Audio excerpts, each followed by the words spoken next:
Hi everybody, my name is Henry and I come from Farnborough. And in Farnborough... Hey, Farnborough! Farnborough Hens. But what you may not know is in Farnborough they call me Mr. Fister, the silver fox fucker from Farnborough. I always imagine if I lived in Bicester, they'd call me Mr. Fister from Bicester.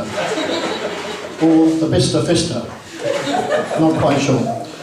Anyway, have you ever given advice to a person and wished you hadn't afterwards? It's very easy done. A friend of mine said to me a little while ago, can you help me to stop smoking? So I thought about this for a while and suggested that maybe he should, every time he fancied a cigarette, he obviously needed something to take his mind off. Maybe he should bang one out, or masturbate, or whatever. His eyes lit up, and he said, yeah, that's a good idea, I think I'll try that. I said, well, let me know how you get on. Now, I never found out because the poor bastard died in a matter of days, and the two things I didn't know about him was that actually, not only was he a serial wanker, but he was also a chain smoker. So the two didn't go together. So next time you give advice, be careful. My wife had to go to Heathrow recently, and I didn't really want to go, but anyway, I went in the end, because you know, you do see, you do hear about unaccompanied bags being blown up, don't you? So that's why I went with her. But I was at Heathrow quite a lot as a pilot some years ago, and I got into serious trouble because I made a joke about bombs. I was seriously marched off for a search in the areas where the sun don't shine. And you know, you don't use any KY or any lubrication at all. And it's really quite an interesting operation.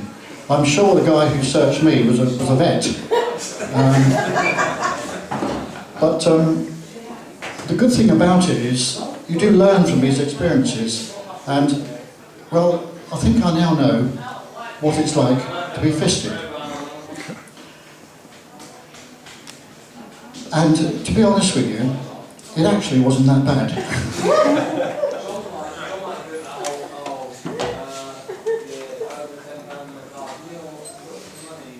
As a pilot, we used to travel around Europe quite a lot and stay in posh foreign hotels. And some pilots used to play games. What they would do, they would knock on a door in a hotel in their uniform, and if a very lovely lady answered, they would say, hi, I'm from the agency, did you call for a pilot for an hour? Now, when I first played this game, the lady looked really disappointed. And she said, you must be fucking joking. I called for a fireman with a black helmet. But you will do. I actually said to her, well, I haven't got a black helmet, but maybe I can come in anyway. As a pilot for many years, I get tested every 6 months. I have to prove my competency in dealing with emergencies and all sorts of weird situations, thunderstorms, weather, crosswinds, and at the end of the test I always have to land and prove I can land a craft safely. So why is it then that after 30 years of marriage my wife still won't let me load the fucking dishwasher? I think my wife would like me to have been in films. She keeps, or used to say, I look like Richard Gere in the film An Officer and a Gentleman. She certainly didn't like it when I said she looked like the whore from the film Pretty Woman. But unbeknown to my wife, I actually have been in films. In fact, I've had 1 or 2 big parts in some specialist films.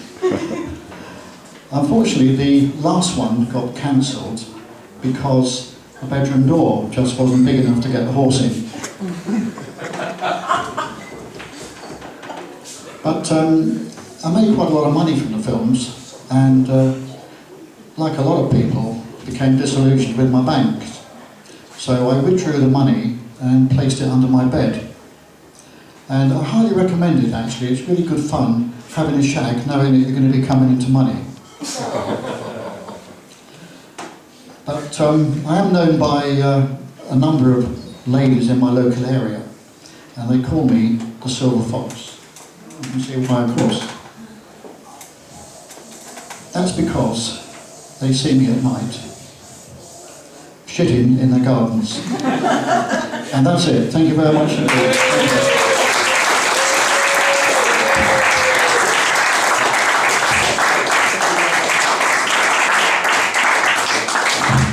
Big round of applause for Trevor there.